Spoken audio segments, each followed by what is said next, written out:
welcome back. And to demonstrate how difficult a race this one is, the World Hurdle, the two of the horses at the front of the market are big question marks. I mean, we haven't seen any power for some time, and more of that disappointed on his return.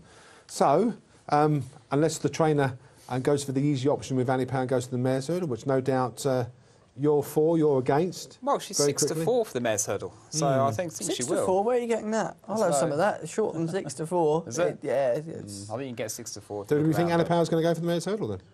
It looks like it, yeah. Don't forget she had a setback as well.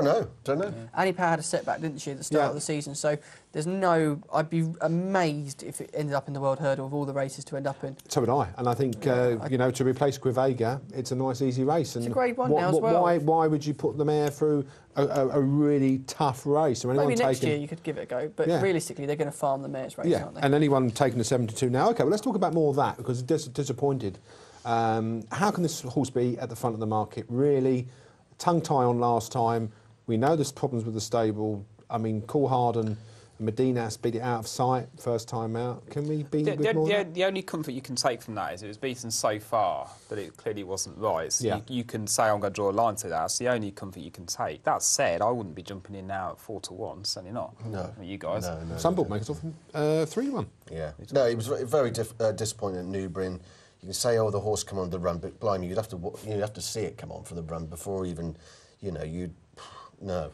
But there aren't many options left. All right. Is there? There's not many options left. Let's just defend more of that, because I like the horse, and I do think it will have a nice little break, a little bit of a wind up, and I think it could go... I don't know where... I'd love to know the intention, because it's going to need a prep race before that. It can't go... It'd be a hell of a training performance to go on the back of that effort at Newbury, have an operation and go, maybe the Cleve... I don't know, but that would be the ultimate. That would be the option, wouldn't it? But don't forget, this horse has only had 1, 2, 3, 4, 5, 6, 7 runs. You know, it's already run like that. Yeah, but I'd be very concerned. One time, Matt, and it's beaten Annie Power, that's meant to be the second coming of anything special in a mare.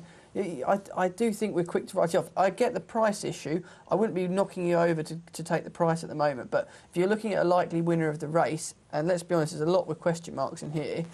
It's a sensible favourite despite that. Well, 72 is sort of roundabout. I mean, we've got prices up and they do fluctuate quite a bit. So, I mean, Hurricane Fly's down there at 7-1.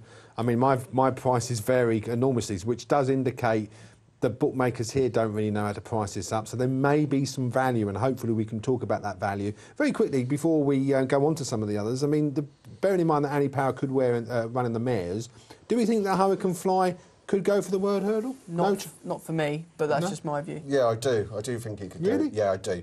I do think they could easily go that route for him. In fact, because he's always looked to me like he would stay very, very well. Okay. I can't see that, no. No, you can't see that? I said last year, I said Annie Power should go for the mares and then for the World Hurdle if she comes out of that okay. So I'm not going to say that this year. Yeah, two days. Zaranda.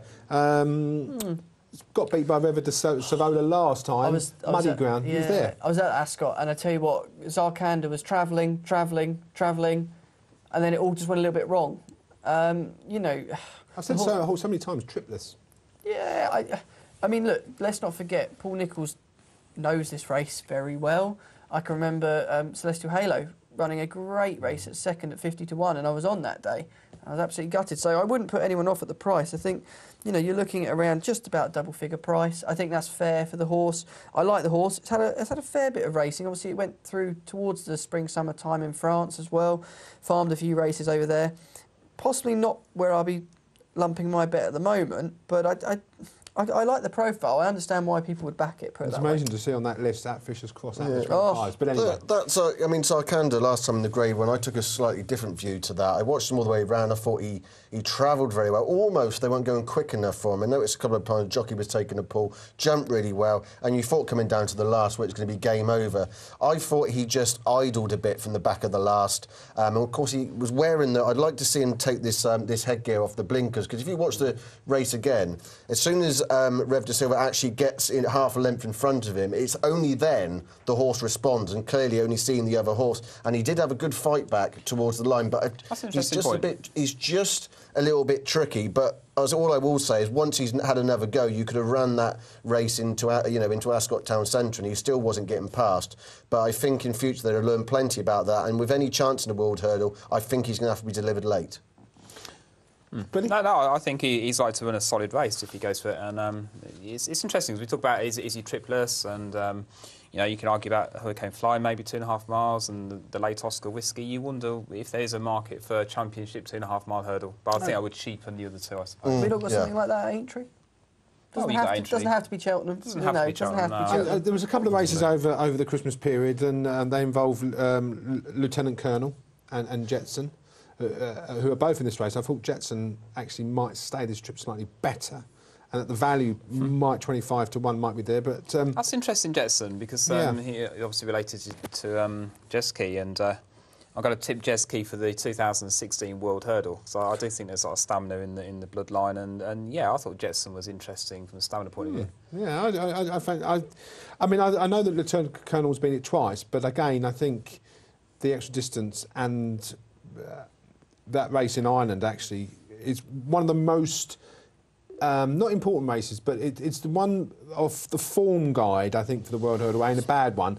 And also the other one is between Rock on Ruby, of course. It's got ahead of Little King Robin before as well, if you're thinking about that horse. And that's a horse that ran up quite a sequence in Ireland. And I know the horse only has one way of running, and she bolts from the front, and that's it, she's gone. But I do rate her as a horse. She's won some good prizes. So Jetson, I can't say it won't win. It's not one that I'd be keen on, I must say. I just thought it was good each way. I mean, the other race, obviously, we've got to mention is Rock on Ruby and Coole Harden. And we talked about Vanuatu again and the connection stepping the horse up in trip. How did you read that race, Matt?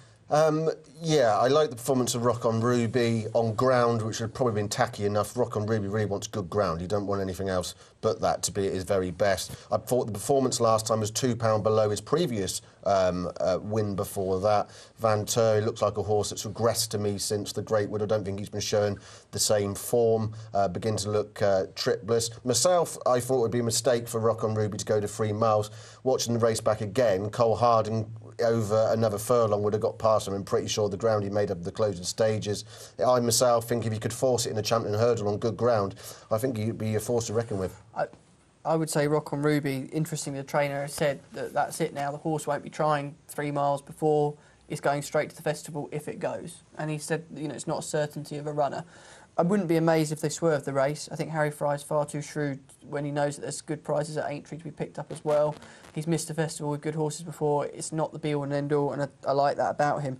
I would love to see Rock on Ruby in this race, because I think if Rock on Ruby's going to be able to pinch one, it's going to be this year's renewal, because I don't think there's a superstar in here that we know of at the moment. If Hurricane Fly comes in as Matt thinks the horse may, that would be of huge interest. I'd love to see. I can't imagine what price it would go off. I think that could be the one that would move the market. The horse I do want to mention, because I've got, if he goes for this, is Whisper of Nicky Henderson. Of course, a Grade 1 winner, already beaten at Fisher's Cross, Thousand Stars and Zaranda in that race, 3 miles Grade 1. It proved himself. He's a very important Whisper, has good ground. I know he's got a little bit of form. He got beat by Saffron Daru, I remember, in a Welsh champion hurdle, which is the handicap on heavy ground. He definitely wants good ground. I had him performing to marks of well in 166. That kind of mark this year might just be enough. I see he's around the 33 to 1 mark. If he goes for it, he'd be of interest. You don't think he's going to stay chasing? You think your eyes will be turned towards the idea of...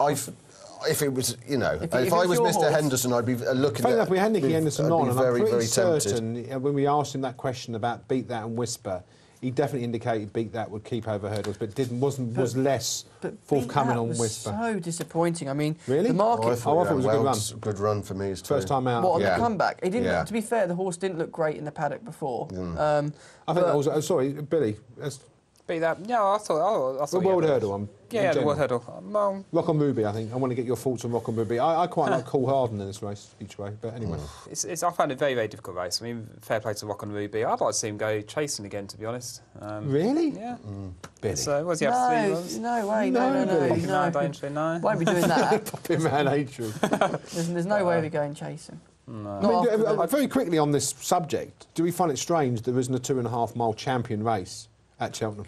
You've got good races throughout the year, though. You can't have Cheltenham's the pinnacle of horse racing. Why is there not 2.5? Hang on. Who says it's the pinnacle? It is the pinnacle. This is what everyone gears towards. What about Aintree? Some fantastic. All that Punchestown. There's some fantastic racing. We need to stop driving all these. Look at Harry Fry saying Rock on Ruby might not go. He's one of the best horses in this field of potential runners, and it may swerve the race. You can't drive a horse. Everything is geared towards Cheltenham, though. You're Sam. spoiling our road to Cheltenham Preview. Let's talk about Aintree. No, my point is that there are. If I owned a horse that was really good at 2.5 miles, would I try and ruin it by making it go further than it needs, or would I wait for the perfect race for it? I get your point. Would it be nice to see one at the festival? Yes, it would. Do we need to dilute the festival even more? There's 4 days racing there. Some of the racing is good, but do we need another race? Do we want smaller fields at the festival? Bless old Oscar Whiskey. It'd have been nice for him to have a 2.5 mile race, wasn't it? Yeah. It's a shame. OK, well, before we talk about other selections for Cheltenham and maybe look at the other races, let's have your view on... You really are going to I'm really going to sit on the one. fence, yeah, and wait till near the time. Sorry, I misquoted the price here. Whisper best price 20 to 1, and if you go non-runner, no bet, that would certainly be very, very interesting. OK. Oh, I'll probably have a speculative pound each way on Rock on Ruby if non-runner, no bet. Just for the interest, I'd love to see the horse turn up, in this particular race, I think it could cut up a little bit, and I think Coole Harden, if you can get 20-25-1, I don't normally bet each way, but I was quite impressed last time because it didn't go out like it did when it beat more of that first time out. And it was more closer to the pace. And Rock on Ruby actually led. But if you look at the race, Coole Harden was the one that came back at the end, indicating to me that this distance would suit. Now, if they pop him out in front in the World Hurdle, might take some catching back. What would have been interesting over that race, that if they'd gone from the front, I'm not, the result could have been very, very different because he was making rapid inroads into Rock on Ruby. It makes me think if they ever met each other over a match bet, Rock on Ruby and Coole Harden, I'll be with Coole Harden all the way. Yeah, and I think from the Irish contingent, even though I've backed Lieutenant Colonel twice and it's won twice, I think Jetson might overturn the form if going there. So for me, 2 outsiders would be Jetson.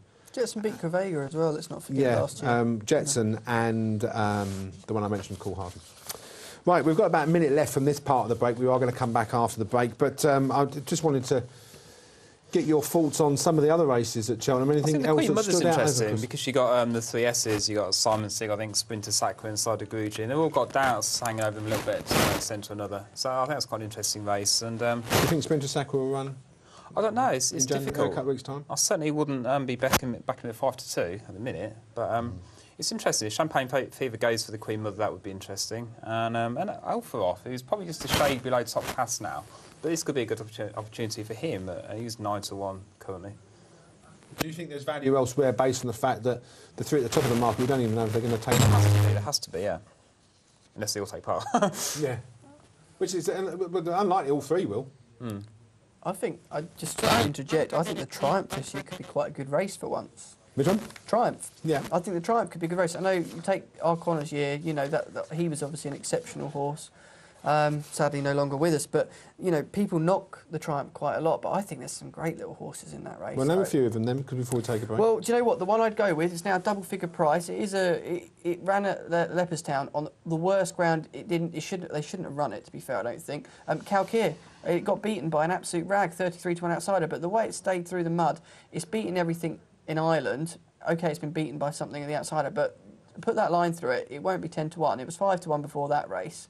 So I would still be with Calcare at 10-1. I know, obviously, we've got, Nicky Henderson's got a few real hot horses in that race. But if you've got to look for something... One at the weekend, didn't it? Yes, very impressively. And there's so many different options. But, it's not a betting heat now, but it's one to keep an eye on. OK. I'll tell you what, we've got a little bit more time. We ain't got long, but we're going to take a very short break. And then we're going to come back for the last few minutes and get Matt's views and the guys' views on some of the other bets. I mean, there's 1 or 2 that I like, especially in the RSH chase. But we'll come back and we'll take a very short break. Back after this.